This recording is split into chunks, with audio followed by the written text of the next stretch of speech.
আসসালামু আলাইকুম প্রিয় দর্শক, আমরা এই মুহূর্তে সরাসরি আপনাদের সাথে যুক্ত রয়েছি পূর্ব সন্দ্বীপ বহুমুখী বিশ্ববিদ্যালয় মাঠ থেকে। এখানে যেই 7 জন প্রবাসী ভাই নিহত হয়েছে তাদের পরিবার আত্মীয় স্বজনের সাথে কথা বলে সর্বশেষ পর্যন্ত এতটুকু পর্যন্ত আমাদের জানার সুযোগ হয়েছে। এখানে যে 7টি লাশ আজকে এখানে পূর্ব সন্দ্বীপ বহুমুখী উচ্চ বিদ্যালয় মাঠে রয়েছে, সে 7টি লাশকে গোসল দেওয়ার জন্য এই মুহূর্তে তারা লাশগুলোকে সবার স্ব অবস্থান নিজ নিরে বাড়িতে নিয়ে যাবে। সেখান থেকে পরবর্তীতে লাশগুলোকে নিয়ে দক্ষিণ সন্দ্বীপ একটি জানাজা অনুষ্ঠিত হবে। এখানে পূর্ব সন্দ্বীপ বহুমুখী উচ্চ বিদ্যালয়ে যে জানাজাটি হওয়ার কথা ছিল সেটি আপাতত দক্ষিণ সন্দ্বীপের দিকে হওয়ার আলোচনা চলছে। এখনো পর্যন্ত পরিপূর্ণ কোনো সিদ্ধান্ত আসে নাই। দর্শক, সকল সিদ্ধান্ত আপনাদেরকে ইনশাআল্লাহ জানিয়ে দিব। প্রিয় দর্শক, যেটি বলছিলাম, এই মুহূর্তে আমরা দেখছি একে একে কিন্তু সব কয়টি লাশ বহনকারী অ্যাম্বুলেন্স সকলে যে 7 জন প্রবাসী রয়েছে তাদের যে নিথর দেহ, কফিনবন্দি যে নিথর দেহ আছে, সেই নিথর দেহগুলো নিয়ে কিন্তু সবার নিজ নিরে অর্থাৎ যে বাড়ি, সে বাড়ির দিকে যাচ্ছে এবং বাড়িতে গিয়ে সেখানে গোসল দেবে। গোসল পরবর্তী আমরা যতটুকু জেনেছি এখানে দক্ষিণ সন্দ্বীপে জানাজার নামাজ অনুষ্ঠিত হবে। দর্শক, আপনাদেরকে যদি বলে রাখি, এখানে পূর্ব সন্দ্বীপ বহুমুখী উচ্চ বিদ্যালয়ে যে সকাল 9টায় জানাজা অনুষ্ঠিত হওয়ার কথা ছিল সেটি এই মুহূর্তে আর এখানে হচ্ছে না। দক্ষিণ সন্দ্বীপে একটি জানাজা অনুষ্ঠিত হবে, তবে তার পূর্বে যে সকল এখানে কফিনবন্দি নিথর দেহ আমাদের যে 7টি প্রবাসী ভাইয়ের লাশ রয়েছে, আমরা দেখছি এগুলো পূর্ব সন্দ্বীপ বহুমুখী উচ্চ বিদ্যালয়ের যে গেট রয়েছে ওই গেট অতিক্রম করে কিন্তু ধাপে ধাপে সেগুলো ওদিকে তাদের যে রয়েছে অর্থাৎ প্রবাসীদের যে সকল লাশ রয়েছে সে সকল লাশের যে বাড়ি, সে বাড়ির দিকে রওনা দিচ্ছে।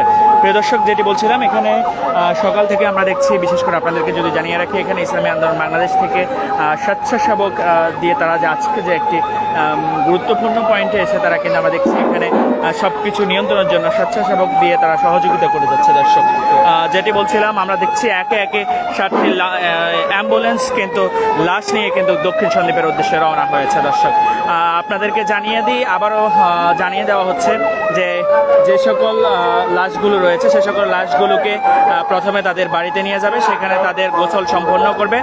গোসল সম্পন্ন শেষে তাদের লাশগুলোকে দক্ষিণ সন্দ্বীপ একত্রিত করে সেখানে জানাজার নামাজ অনুষ্ঠিত হবে। আমরা যেটি বলছিলাম, এখানে ইসলামী আন্দোলন বাংলাদেশ মনোনীত চট্টগ্রাম 3 সন্দ্বীপ আসনের হাটপাকের খান্ডারি জগন্নাথ অধ্যাপক আমজাদ হোসেন ভাই কিন্তু বিদেশিদের সাথে অর্থাৎ সকল প্রবাসী বাংলাদেশের সাথে প্রোগ্রাম করা এবং কিছু প্রবাসী ভাইদের সাথে প্রোগ্রাম থাকে তিনি সন্দ্বীপের মাটিতে যদিও নেই, তবে সকল বিষয়ে তিনি দিক নির্দেশনা দিয়ে যাচ্ছেন এবং ইসলামী আন্দোলন বাংলাদেশকে উনি নির্দেশনা দিয়েছেন যাতে ওনাদের যে সকল সুযোগ সুবিধা, বিশেষ করে এখানে ডিসিপ্লিনের নিয়ন্ত্রণে প্রশাসন সহ সকল বিষয়কে যেন ইসলামী আন্দোলন বাংলাদেশ এবং জগন্নাথ অধ্যাপক আমজাদ হোসেন ভাইয়ের পক্ষ থেকে যথাযথ সহযোগিতা করে। প্রিয় দর্শক, গতকাল রাত ঠিক 9:30 লাশগুলো চট্টগ্রাম আন্তর্জাতিক যে বিমানবন্দর রয়েছে সেই বিমানবন্দর থেকে নেমে সরাসরি রাতে কুমিরা যে প্রান্ত রয়েছে সেই প্রান্তে তারা অবস্থান করে পরবর্তীতে সকাল 7:30 তারা সেখান থেকে কফিনবন্দি যে লাশ রয়েছে কফিনবন্দি সেই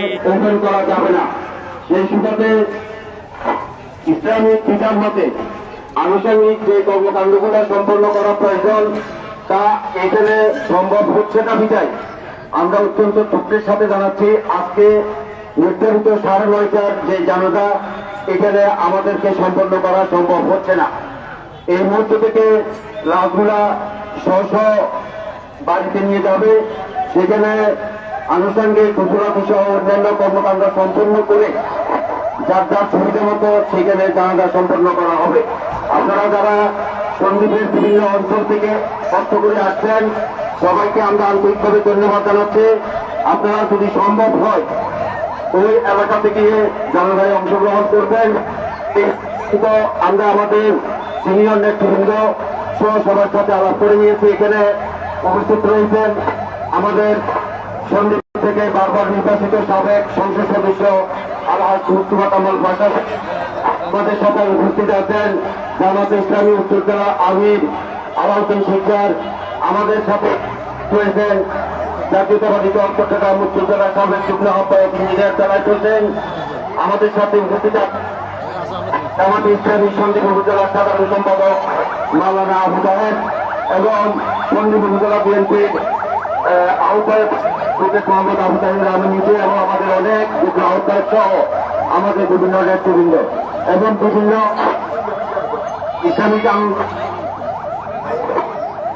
ইসলামী আন্দোলনের সহসভাপতি শহীদুল্লাহ আমাদের এখানে উপস্থিত আছেন, অনেক নেতৃবৃন্দ আছেন, অনেক ইতিমধ্যে আমাদের মাঝে আরো উপস্থিত হয়েছেন।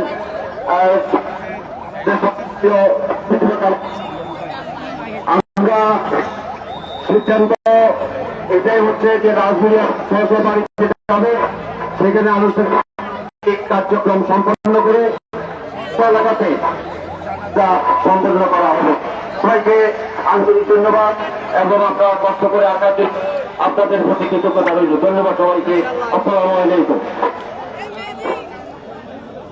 দর্শক, যেটি বলছিলাম, লাশগুলো তাদের নিরেই ফিরেছে, অর্থাৎ নিজের যে বাড়ি রয়েছে সেই বাড়িতে ফিরেছে। পরবর্তী লাশগুলোকে গোসল শেষে সেখান থেকে মাওলানা আবু তাহেরের নেতৃত্বে ওনার আমরা একটু মনোজাত করব, মরহুমদের রুহের মাগফিরাত কামনা করে মনোজাত করব। সম্মানিত রাজনৈতিক নেতৃবৃন্দ এবং প্রিয় সন্নিবাসী, আসসালামু আলাইকুম রহমতুল্লাহ।